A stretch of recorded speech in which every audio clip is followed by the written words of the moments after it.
تشتكي من ايه؟ أسألك سؤال واحد بس. دولة لها برلمان ولها مؤسسات عسكرية ومؤسسات أمنية خارجية وداخلية ولها 20 وزارة، حالها يبقى بالوضع دوت وبالشكل ده ازاي؟ بالله عليك، قبل ما يحصل انتخابات لرئيس الجمهورية كان عندنا سكر يكفينا وكان عندنا رز وكنا بنصدره.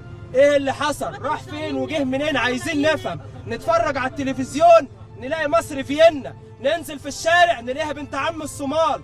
بالله عليك قول لي ايه اللي حصل وايه الحل؟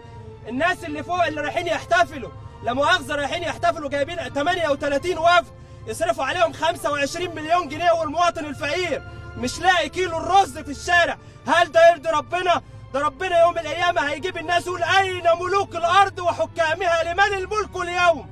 عشان الناس اللي مش لاقية والناس التعبانة وطالعين في التلفزيون مصر بتنهض، مصر بتروح ومصر بتيجي، وعمالك نرمي الفلوس في مشاريع قومية ملهاش لازمة، واحنا التعليم عندنا متدني لأسفل مما تتخيل. ازاي يبقى عندي لا مؤاخذة بني آدم مش متعلم؟ خريج ايه؟ ايه؟ أنا خريج توك توك، سيبني بس أكمل. ازاي يبقى عندي لا مؤاخذة بني آدم مش متعلم وجعان وصحته تعبانة واديله عمل له مشاريع قومية زي دي هيدخلني بيها في الحيطة؟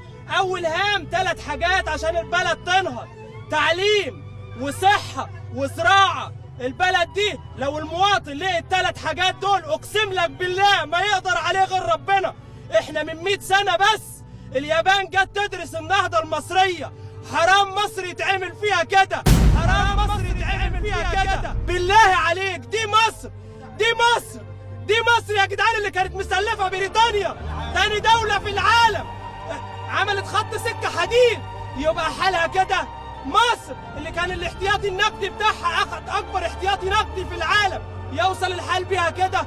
مصر اللي كان تحت إمرتها تشاد والسودان والسعودية، حبة دول من الخليج بيضحكوا علينا وبيتريقوا علينا بيقولوا احنا بصوا لأدوارنا ضد مصر، وبصوا احنا بنديكم وبنعملكم اللي كان تشريفا لينا من 70 سنة كسوة الكعبة بتطلع من مصر. هل ده يليق بمصر؟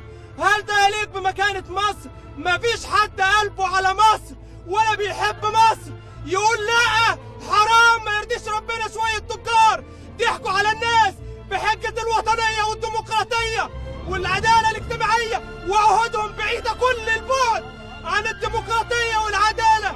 حرام، ده ما يرضيش ربنا، والله ما يرضي ربنا. بس أرجو منك أنا هطلب منك كلمة واحدة بالله عليك، ما تقطع حرف من اللي أنا بقوله. هزعلك كل كلمة قلتها.